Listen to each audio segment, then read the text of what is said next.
Layman series में आपका स्वागत है।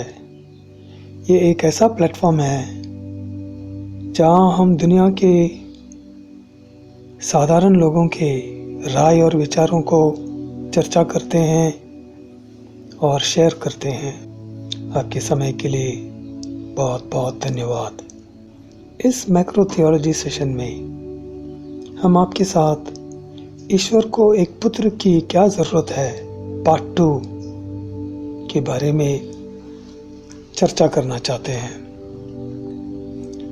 इसी टॉपिक के पार्ट 1 में हमने ईश्वर ने जो फैसला मनुष्य के जाति के ऊपर लिया है, आदमी के ऊपर, औरत के ऊपर और शैतान के ऊपर, उसके बारे में हमने जोर लगा के चर्चा की। और जो फैसला ईश्वर ने शैतान के ऊपर लिया है, इसी के कारण ईश्वर को एक पुत्र की ज़रूरत है, ये हमें मालूम होता है। और जो फैसला ईश्वर ने शैतान के ऊपर लिया है वो है कि औरत का जो बीज है वो उसके सर को कुचलेगा।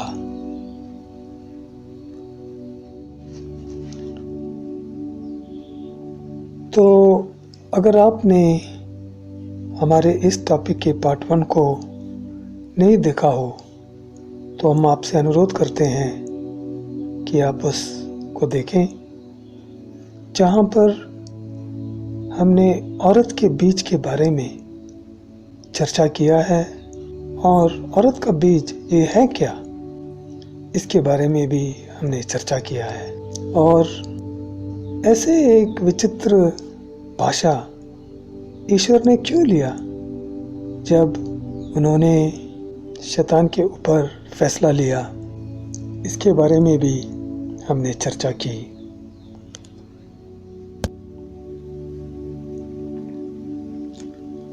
अभी हम लोग सब जानते हैं कि जब भी एक बच्चा पैदा होता है तो वो बहुत ही एक चमत्कार है और ईश्वर का एक अनुग्रह है। लेकिन अगर कोई बच्चा औरत के बीच से जन्म लेता है तो वो और भी बहुत चमत्कार और अलौकिक बनता है और वाकई ईश्वर के पुत्र के नाम से बुलाया जा सकता है।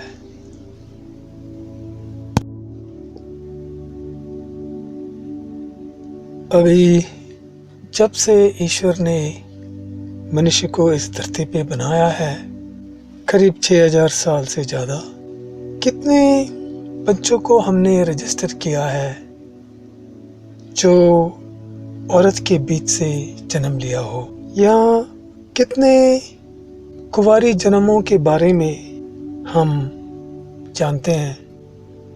हम सिर्फ एक कुंवारी जन्म या औरत के बीच से जन्म लिया हुआ एक इंसिडेंट को हम जानते हैं, वो है जो ईसाइयों के ग्रंथ में लिखा हुआ है और सारे बड़े धर्म के लोगों ने उसे स्वीकार किया है। उस कुंवारी जन्म या औरत के बीच का जन्म, उनका नाम है ईसा मसीह, ईश्वर का पुत्र।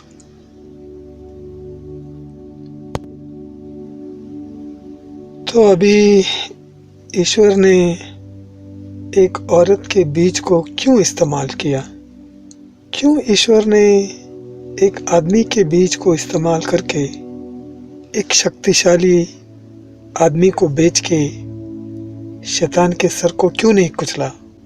या ईश्वर अपने एक दूत को बेच के या अपने एक आत्मा को बेच के शैतान के सर को क्यों नहीं कुचला? क्यों ईश्वर औरत के बीज को इस्तेमाल करने की बात हमसे कहते हैं? क्यों?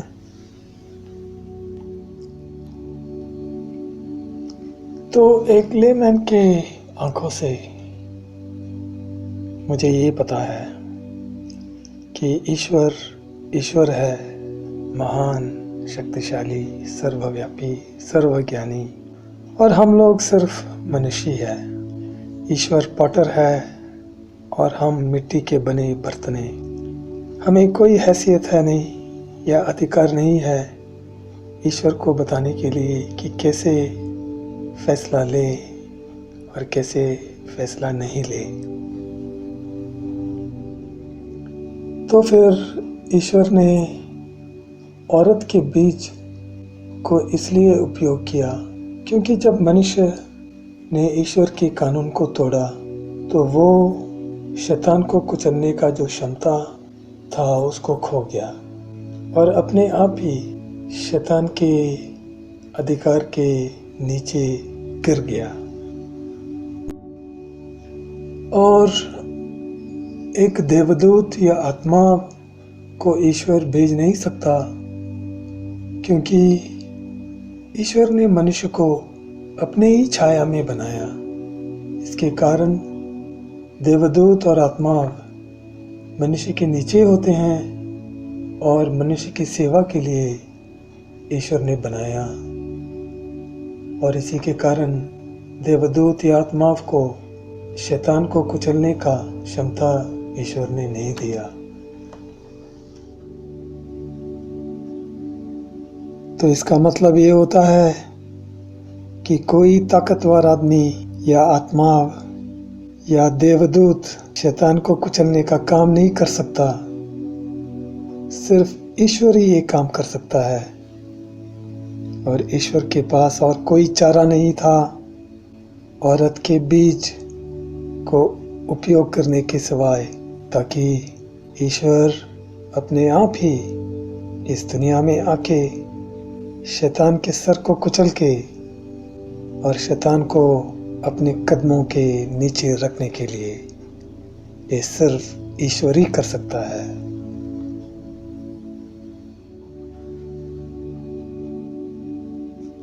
अभी ये मामला यहाँ पे थोड़ा सा उलझा सा या कंफ्यूजिंग हो जाता है, खास तौर पे उनको जो ईसाई के धर्म तंत्र या डॉक्ट्रिन को नहीं समझते और मेरे मुस्लिम भाइयों और बहनें, वो मुझसे पूछते हैं कि तू क्या कहता है? तू ये बोलता है कि ईश्वर को एक अम्मी है या माँ है जो इसके डायपर्स या चड्डियाँ बदलती है, या ईश्वर को एक पत्नी है जहाँ ईश्वर ने लैगिंग बदन के कारण अपने लिए एक बेटा बनाया है। जब ईश्वर इतना बड़ा, महान, सर्वज्ञानी और सर्वव्यापी ईश्वर है, तो ईश्वर ऐसा एक काम क्यों करेगा? तो इस मामले में मेरे अविश्वासी भाइयों और बहनों के लिए मेरा उत्तर ये है कि ये वाकई सच है कि ईश्वर एक महान, शक्तिशाली, सर्वज्ञानी, सर्वव्यापी ईश्वर है और ईश्वर को कोई आदमी या देवदूत या आत्मा की ज़रूरत नहीं है शैतान के सर को कुचलने के लिए और इस दुनिया को उसके ओरिजिनल पोजीशन में लाने के लिए ईश्वर को किसी की भी ज़रूरत नहीं है। लेकिन ईश्वर ने अपने ही फैसले के कारण शैतान के सर को कुचलने के लिए औरत के बीज का उपयोग किया। अगर मेरे भाइयों और बहनों अस्वीकार करते हैं तो वो ये अस्वीकार कर सकते हैं कि ईश्वर ने कभी भी शैतान को कुचलने के लिए ऐसा एक फैसला लिया। वो ये भी अस्वीकार कर सकते हैं और ईश्वर की देवता को भी अस्वीकार कर सकते हैं और ये भी अस्वीकार कर सकते हैं कि ईसा मसीह एक कुंवारी जन्म के कारण हुआ है और ये भी अस्वीकार कर सकते हैं कि ईसा मसीह ईश्वर का पुत्र नहीं है। लेकिन अगर मेरे भाई और बहनें ईश्वर के फैसले को, अपने ही फैसले को अस्वीकार नहीं कर सकते, तो मैं मेरे भाइयों और बहनों को अपने आप इस मामले में चुनने का अधिकार देता हूँ। और ये भी कहना चाहता हूँ कि ईश्वर के जो भी काम हैं वो अगर हम हमारे साधारण आँखों से देखते हैं तो पता करने में मुश्किल होता है, लेकिन अगर हम हमारे आत्मिक आँखें यूज़ करते हैं तो ईश्वर का जो फैसला जो ईश्वर ने लिया है वो हमें अच्छी तरह पता होता है।